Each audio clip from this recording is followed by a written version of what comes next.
अलीमा खान साहबा जो खान साहब की बहन है वो बड़े गुस्से में नज़र आती हैं और उनकी एक मुबैना ऑडियो जो आज बाहर आई उसमें वो क्या कह रही सुनिए, फिर मैं मज़ीद डिस्कशन करता हूँ। सुनिएगा ज़रा। किसी का इरादा ही नहीं है उसको बाहर निकालने का। इमरान का ये इस्टेब्लिशमेंट नहीं भेजा है ना, उन्होंने देखा कि लोग सारी पाकिस्तान से उठ उठ के आ रहे हैं और जोश ज्यादा है। उन्होंने इस वक्त 7:30 बजे आजम स्वाति मिलने क्यों गया, बस ये एक सवाल है, किसने भेजा? और ताकि इमरान का जाके कहो जी हम मुलतवी करें, आपके नाम पे हमने मुलतवी करना है। और मैं कई दफा कह चुकी हूँ कि इमरान खान से पूछ क्यों रहे हैं जेल में बैठे हुए? चेयरमैन तो बाहर बैठा हुआ है, फैसले ये खुद करते हैं जब दिल करता है। इमरान खान को निकालने की बात आती तो इमरान खान से जाके पूछने बैठ जाते हैं। सुबह गए क्यों आजम स्वाति? इजाजत कैसे मिली? आप सवाल पूछिए अपनी सोशल मीडिया पे। ये आपने गुफ्तगू, अब राय साहब ये इसको इस सारी गुफ्तगू को, जाहिर बात है खान साहब की वो बहन है और ये व्हेन आई से अलीमा खान, मेरे ख्याल में सिर्फ अलीमा खान नहीं, मैं दीगर बहनों का भी यही मौकफ होगा क्योंकि तीनों इकट्ठे ही मेरे ख्याल में चलती हैं। दिस मीन्स के खान साहब की जो फैमिली है वो बड़ी सवेयर कंसर्न है कि पीटीआई की ये जो मौजूदा लीडरशिप है ये इंसाफ नहीं कर रही खान साहब के साथ, और ये कोई छोटी स्टेटमेंट नहीं है जो उनकी बहन की तरफ से आई है। मंसूर अली खान साहब, ये पहली स्टेटमेंट नहीं है। मुझे याद है कि जब एटीसी में जब ये बहनें इमरान खान साहब किया करती थी तब भी ये बात किया करती थी कि इमरान खान ने कभी भी एहतजाज की कॉल खुद से नहीं देनी कि मुझे बाहर निकालने के लिए एहतजाज करो। उन्होंने कभी अपने लीडर्स को, अपने वर्कर्स को ये नहीं कहना कि जनाब अब मुझे बाहर निकालने के लिए तुम लोग एहतजाज करो। और यही स्टेटमेंट उन्होंने एक आधा दिन पहले भी दी है कि इमरान खान अपनी जात के लिए कभी ये नहीं कहेंगे कि प्रोटेस्ट करो, ये प्रोटेस्ट पार्टी को करना पड़ेगा। बैरिस्टर गौहर लीड कर रहे हैं, उनको करना पड़ेगा, अली अमीन गंडापुर साहब को करना पड़ेगा।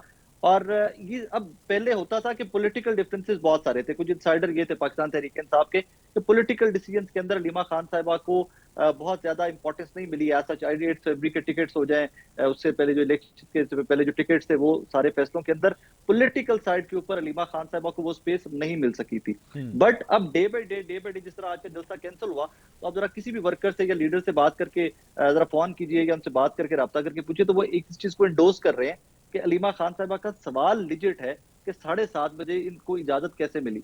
तो अब आके आई थिंक अलीमा खान साहिबा के जो कंसर्न्स थे या जो रिप्रेजेंट करती हैं फैमिली के, वो फैमिली के कंसर्न्स ही मैं तो कहूंगा जो फैमिली के कंसर्न्स हैं, अब पार्टी लीडरशिप को भी वो कंसर्न्स उनके एक लाइजोन में आते हुए दिखाई दे रहे हैं। यही कंसर्न से अग्री करती है पाकिस्तान तहरीक इंसाफ की मौजूदा लीडरशिप या मैसर लीडरशिप जो है। इमरान खान अपनी जात के लिए शायद कभी नहीं कहेंगे कि मुझे निकालने के लिए एहतजाज किया जाए।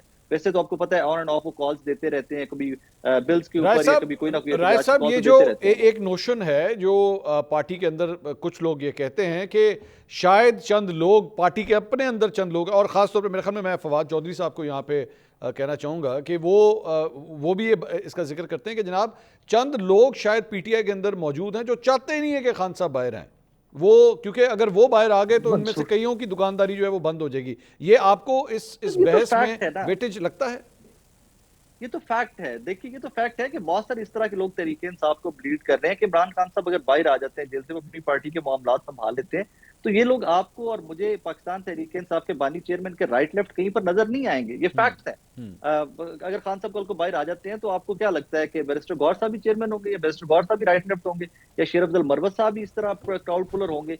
तो बहुत सारे लोग जो इलेक्ट हुए हैं पंजाब असेंबली के अंदर और इवन नेशनल असेंबली में, बहुत सारे इस तरह के लोग हैं जिनका नाम भी पहले हमने कभी नहीं सुना हुआ था। तो वो तमाम जो लोग जो पार्टी अब छोड़ गए हुए हैं या अभी भी वो कनेक्टेड हैं किसी ना किसी तरीके से बानी चेयरमैन से, तो वो तमाम लोगों का कम बैक भी होगा और उसके लिए सॉफ्ट कॉर्नर है। अब देखिए, फवाद चौधरी साहब का आपने जिक्र किया, तो फैसल फरीद साहब उनके भाई खान साहब की लीगल टीम का दोबारा हिस्सा बना दिए गए। वो जेल में जाके मिल के आए और उनकी फ्रीक्वेंट मुलाकातें स्टार्ट हो गई हैं। तो सॉफ्ट कॉर्नर तो है वहां पर। हाँ, स्ट्रेटेजी जरूर हो सकती है कि with the passage of time वो लोग वापस आएंगे, या कोई मुलाकातें होंगी, कोई क्लैरिफिकेशन होंगी, कोई वजाहतें होंगी बानी चेयरमैन के सामने, तो उसके बाद उसकी वापसी होगी। तो ये लोग as a matter of fact ये लोग बहुत कम नजर आएंगे कि अगर हालात नॉर्मलाइज हो जाते हैं और खान साहब बाहर आ जाते हैं। तो ये फैक्ट है, ये बिल्कुल दुरुस्त बात है।